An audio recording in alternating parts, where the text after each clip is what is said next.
नमस्कार सर. नमस्कार. माझं नाव मनीष देशकर आहे. सर आपलं नाव सांगा.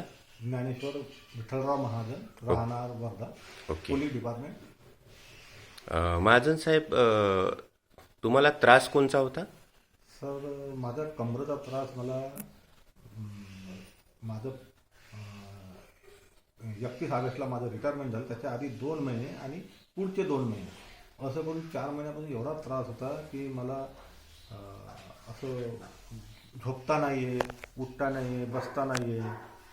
मला असं उभ्यानं जेवण करावं लागत होतं. मला वाकून किंवा असं खालतं बसून नाही तर मग झोपून जेवण करावं लागत होतं मला. आणि जास्त मी चालू शकत नव्हतो. यावर काही उपाययोजना केल्या होत्या का सर तुम्ही ॲलोपॅथीमध्ये, हॉस्पिटल वगैरे? हॉस्पिटलमध्ये माझे 2-4 डॉक्टर दवाखाने झाले आहे माझे, हो, पण तिथं मला रुपयाचा पण आराम झाला नाही. बरोबर. अचानक मग गोंडप्लाटमध्ये माझी मावशी राहते. ओके. तिथं सर आपण आले होते तिथं. यस. मला माहीत पडलं की आपण आले आहे म्हणून. यस. मला फोन आला होता, तर मग मी तिथं आलो. तर मग आपली भेट घेतली. ओके. आणि माझे जे मावस भाऊ आहे त्यांनी आपल्याबद्दल खूप काही सांगितलं. यस. तर मला विश्वास बसला. आणि मग